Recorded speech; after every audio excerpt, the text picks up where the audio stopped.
Welcome to the REI Diamonds Show with Dan Breslin, your source for real estate investment jewels of wisdom.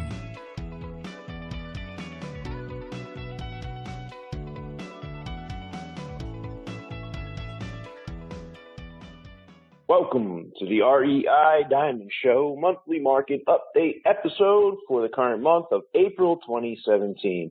I'm here now with our resident expert economist and wealth advisor, Paul Sloate, also the founder of Green Drake Advisors, based in Wayne, Pennsylvania. Every month, Paul joins us here on the show and fills us in on the economic forces at work in the national and global economy and what those forces are expected to do to the local real estate investment markets around the United States in the short and long term. This month, Paul exposes some storm clouds on the horizon of a looming tightening of credit standards.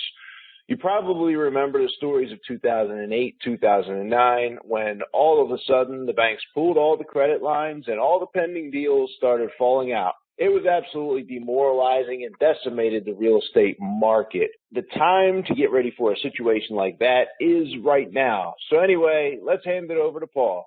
Welcome back to the show, Mr. Paul Sloate. Well, thanks, Dan. Glad to be back. How is it out there in Chicago? Well, it's about balmy, I guess, for Chicago in the 50s today, a little bit of an overcast, cloudy day. The waves are active out here on Lake Michigan outside of my window. How is the weather out there in Philadelphia, Paul? The weather here is actually beautiful. It's 60, 62 and sunny. So how come you're not out surfing, Dan? Ever since I moved to Chicago, I realized that 5 to 10 degree difference, that 5 to 10 degrees warmer most days that Philadelphia has, just causes so much envy for me, at least for that angle of it. But Lake Michigan is really cool out here, and in the summertime, it's like living in a beach town, you know, volleyball, etc. But this time of year, I guess you'd have to be wetsuited up, and the waves aren't quite big enough to surf, but you can get out there paddleboarding and stuff like that. But I'm not that much of a water sports guy to deal with the cold water this time of year. Maybe July, August, but not now. All right. I guess we should remind our viewers that we're taping this in early April of 2017. And I'm going to talk about a couple of subjects for which our viewers should be aware.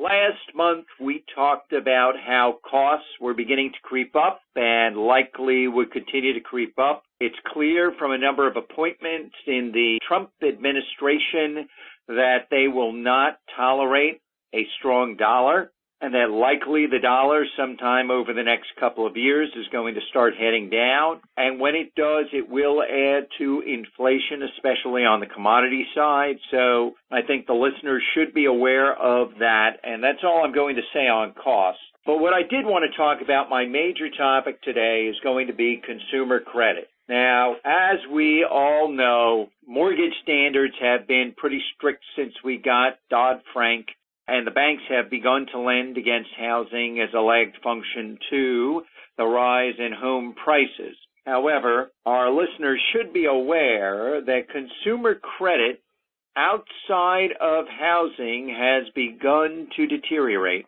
And it's something on which to keep an eye because banks tend, when consumer credit deteriorates in one area, to tighten standards across all consumer products. And all consumer products would include mortgages. So to the extent we are in the business of buying and fixing up and selling houses or building houses from scratch, that should be kept quite a close eye on. So let me give you a couple of statistics to give you a sense of what we are focused on. So one of the interesting things is that delinquencies have started to rise for credit cards. And this is across sort of the credit spectrum. And delinquencies in 2016 were up about 30 basis points, about 0.3%, regardless of the issuer. So whether it was Discover or Capital One or Synchrony. Synchrony is actually the spinoff from GE that handles a lot of private label credit cards, such as those from the major department stores or other typed people like American Airlines. They don't own the card. They just use a financial provider to handle everything and put their name on it. So you should be aware that this credit is beginning to deteriorate, and it's even beginning to deteriorate in the prime levels. One area that is an issue is auto credit. And let's talk about that for a minute, because I think it could be a real problem in the next recession. So already subprime auto credit has risen back to delinquency levels last seen in the last recession. And this is even before we get to a recession. And why is that? Well, that has to do with consumer incomes and what has happened to the price of a car, and the thought by the auto companies through their financing subsidiaries that they want to sell cars to people anyway, even if the financial ratios are a bit tight. And what do we mean by that? Well, if we look at real incomes since before the last recession, real incomes have basically gone nowhere. So as a result, real incomes are flat. On the other hand, pricing for automobiles has gone up. So what have the auto companies done when people have flat incomes, but it costs more to buy the product? What have they done is they have tried to arrange financing over a longer period of time. Now, one of the ways they've done this is by lengthening auto loans. The rule of thumb, and anybody I know who's in the financial industry will tell you never take an auto loan longer than 5 years, because the car will depreciate faster than you pay down your auto loan, and therefore you'll be upside down on your auto loan.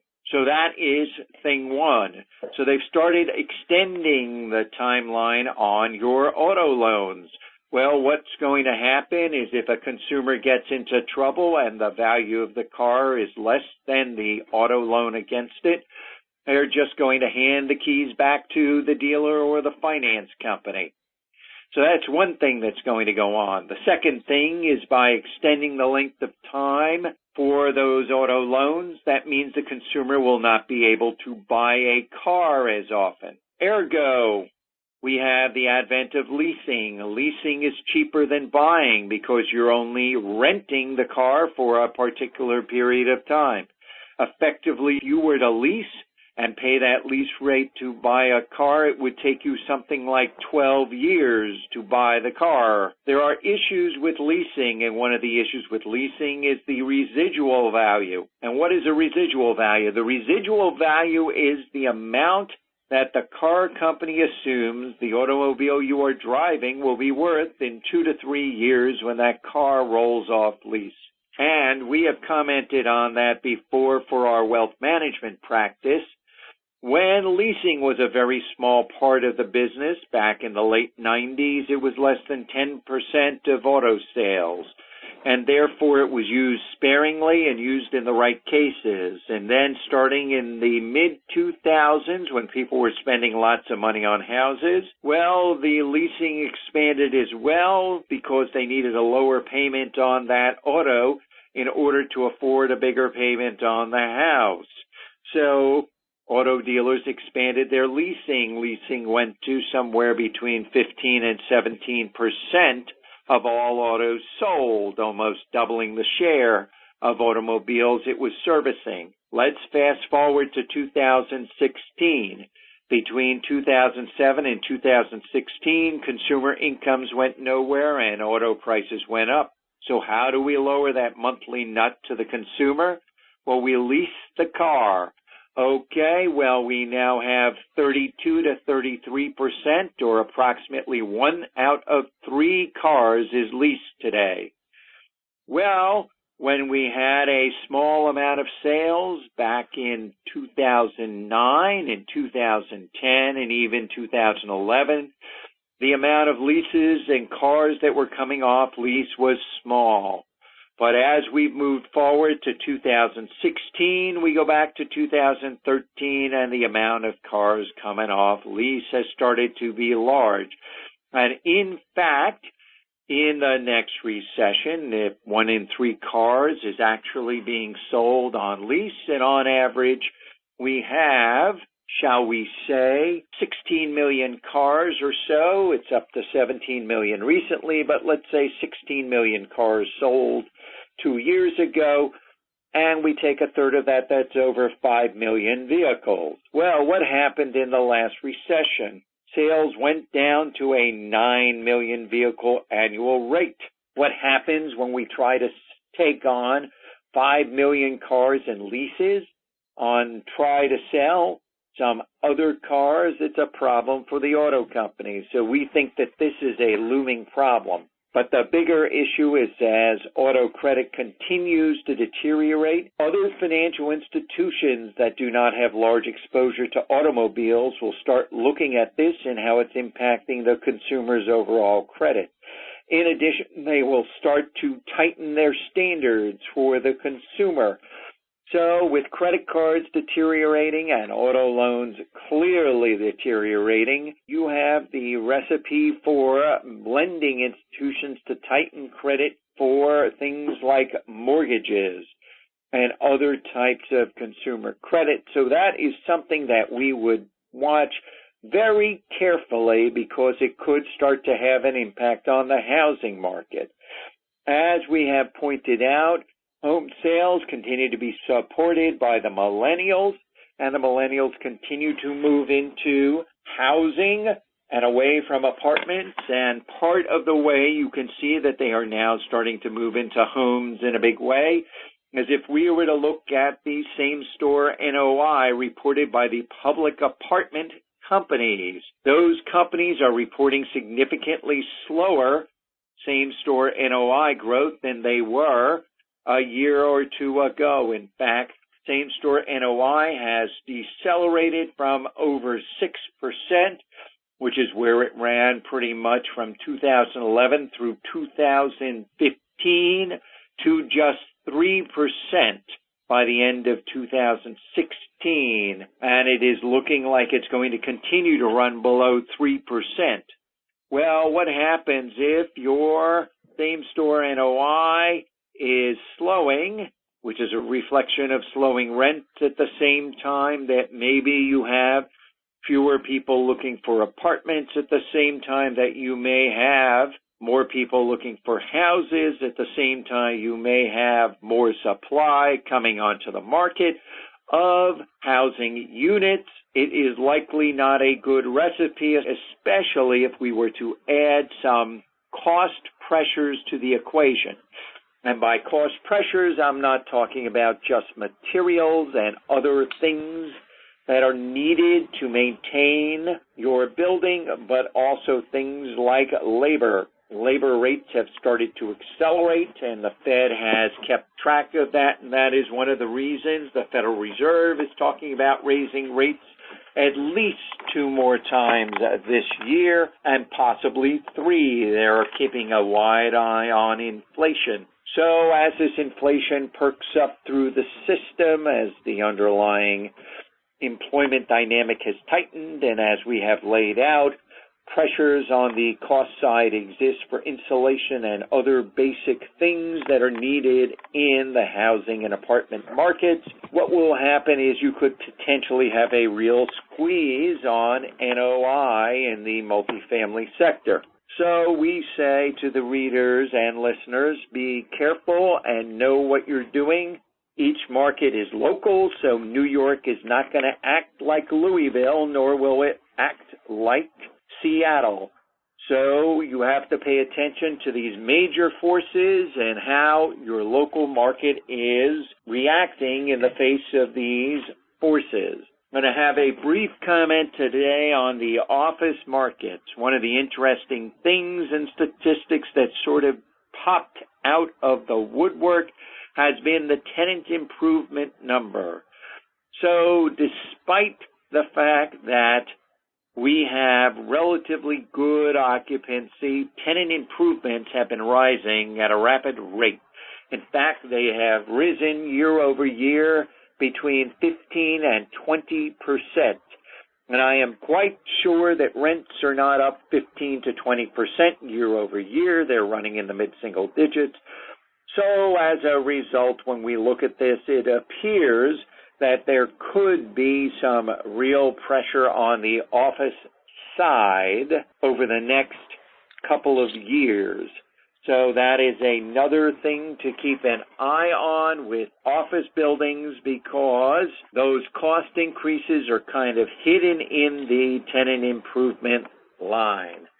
So the other interesting thing that is apparent in the office sector is that the occupancy gap has effectively shrunk between the suburban and the central business districts of major cities, as more and more people move and locate their businesses outside of a major city for both commuting purposes and for tax purposes.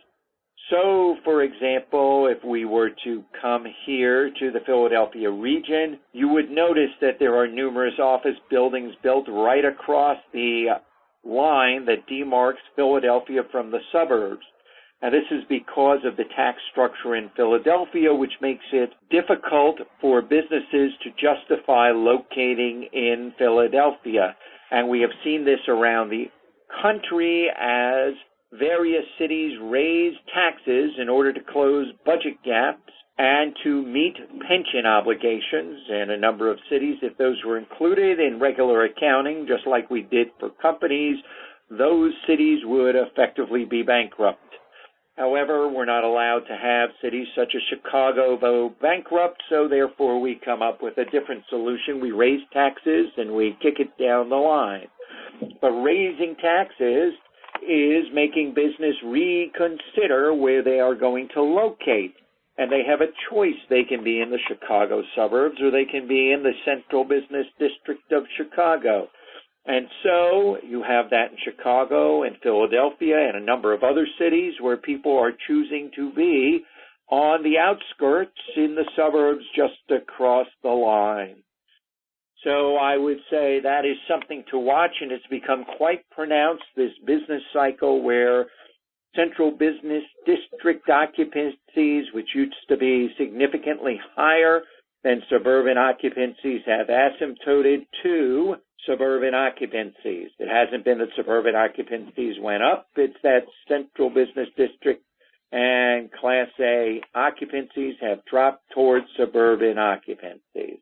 So those are the few things that I have for today, and I'm sure you have a number of questions on those, Dan. Well, a lot of that, we know what the costs are going to do and the tightening credit. I mean, what is the position still right now, Paul, in single-family housing, in light of these items we discussed today? Well, I would say, and we have seen no beginning of a tightening of credit there yet. And here is where the but comes in. But to the extent that these other areas are beginning to deteriorate, they could affect a consumer's overall credit rating, which ultimately would impact their ability to get a mortgage. So we haven't seen any direct impact on tightening in mortgage lending yet. And so, I call that to be seen. And the number of automobiles that are being leased, I mean, it sounds like it's a classic bubble that's kind of, metastasizing, if you will, in the auto industry as a whole. Because what the auto companies did is they raised prices, but consumer incomes didn't go up. Well, that's a problem if your people are looking at their monthly payment. So how do you get them into the car? You figure out how to lower the payment. Well, how do you lower the payment? Well, we could give you a lease as opposed to a loan. And in fact, my partner in the wealth management business just ran the numbers, and he leased a car because he said, I can lease this car for such a low lease payment that in 3 years when I hand this back, there is no way the residual value is going to be anywhere close to what it should be given what I'm paying on this lease. So it was much, much cheaper for him to hand that back.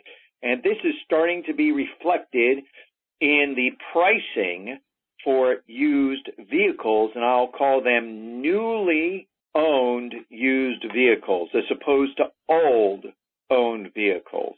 Okay, so what's happened to vehicle prices for vehicles between 0 and 7 years, there's a couple of different series of used auto prices out there.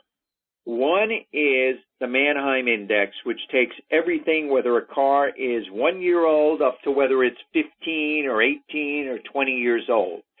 And as we know, by the time a car gets to be 8, 9 years old, it's pretty fully depreciated. Even if you can run the car for 6 more years, you're not going to get much if you're in an accident and the car is totaled, and you can't really sell the car for much because of the annual maintenance. However, there's another index, the NADA index, that's the National Auto Dealers Association. That index covers cars from 0 years to 7 years. So it covers cars that are much younger, and those are really the cars that the typical dealer is concerned about, because let's say somebody pays off a car loan after 5 years and sort of keeps it for another couple of years, and then they trade it in, right? When it gets up, let's say, near 100,000 miles, if they're driving, 15,000 miles a year, they'll get there in 7 years, right? If they're driving, 12,000 miles a year, they'll get there in 8.5 years. So for a dealer, up to about 9 years is all they care about, because they don't deal in the older cars. That's another index, and that index was down over 7% in February year over year. So what you're starting to see is the pressure from the lag of the increase in leasing into the market, as there's pressure on credit for new cars, at the same time as lots of cars are beginning to come back to the dealers that are coming off lease, and they're almost like new. So this is going to be a problem, and it's going to be a problem that's going to definitely extend into the recession, because let's say we have a recession in 2019, for example. Well, all the cars that were on 3-year leases from 2016 are going to come off, and a bunch of cars from 2017 that were on 2-year leases are going to come off, and they're going to come off and be sitting in dealers' lots, and they're going to be almost like new. And in fact, my thought for my next car, because so many cars are going to be coming off of leases, is that I'm going to buy a 2-year-old low-mileage lease-off car in another year or two, because there's going to be such pressure because of the volume of cars at the same time as the car dealers are trying to sell new cars. So I think that you're going to have a real problem in the auto market down the line. It really smacks of a brewing problem. Yeah, it definitely does. Simple supply and demand extrapolated over the course of time. I leased my last car. I had a Range Rover a year ago, and I took it back within 1 year, Paul, and they gave me a new one and actually lowered the lease payment. It ended up I leased a new one, 12,000 miles, not even later. Because the end of the year, and it was January, it was considered a leftover 2016, but it had better equipment. It had no mileage on it, and I traded out of the 3-year lease. And for me, that was like the first new car I've gotten in quite a number of years. Well, besides, the two of them in that short period of time. But that was the first time I'd leased a car, and I don't go over on the mileage. And I was, happy to get out of the other car and get into a new one, no doubt. But it just seemed like it logical, made sense. It wasn't even so much the payment, but more the tax benefits for me as a business owner to lease compared to tracking my mileage and, all the things the IRS requires for us if we want the deductions for the automobile. So you're right. It does make sense that the auto industry is steering us as consumers toward leasing as, I guess, a solution for the problem with the rising prices. Yes, but the problem with that, as I pointed out, Dan, is that ultimately the lease payments have to actually pay for the car. And that is probably going to lead to, in the next recession, significant write-off. That's all being hidden today because we can say whatever the residual value is today because we're making a guess, right? Kind of like Enron? Not quite like Enron. Enron was market, fraud. Asset prices? I would say this is more like asset prices. We're making a loan on a depreciating asset, saying the asset's going to depreciate, let's say, 10% a year when it's actually going to go down 15% a year. So once the lease payments are over, there's going to be what I call a mark-to-market effect that's going to happen. And so I'd keep an eye on this because I think that when this starts to erupt into a real problem, it's going to cause lenders to tighten credit across the board on the consumer, because that's typically what they do first, which is shoot first and later sort out what they should be doing. Cool. So, Paul, for listeners who might want to reach out, do you want to share some contact information, how you can be reached? Yeah, I can be reached one of two ways. They can call our offices at 610-687-7766, and someone will return their phone call. That's one way. The other way is they can go onto our website, and we have a contact us form there, and they can fill that out, and someone will return their inquiry and get back to them within 24 to 48 hours. All right. Well, Paul, I appreciate you blocking out this time to share with the REI Diamond Show listeners here, April 13th as a timestamp for 2017. Thank you for coming on the show, Paul. Thank you, and I will speak to you next month, Dan. Sounds good, Paul. And thank you for listening to this episode of the REI Diamond Show. Are you interested in receiving an email notification when the next REI Diamond Show episode is released? You can sign up at www.reidiamonds.com, and I will send you some cool bonuses, including the book I wrote on wholesaling. Or you can also subscribe through the podcasting apps, including iTunes, Google Play, and Stitcher. Hey, do you have deals for sale? I am looking to buy deals currently in Philadelphia, New Jersey, Delaware, Maryland, Chicago, Atlanta, and the Tampa Bay area in Florida. So you may submit deals at www.reidiamonds.com by clicking on the link at the top of the page. Thanks again for being a loyal listener of the show. Hope you learned something. Hope you enjoyed it. Dan Breslin here. Catch you next time. Thank you for listening to this episode of the REI Diamonds Show with Dan Breslin. To receive email notifications of new weekly episodes, sign up at www.reidiamonds.com.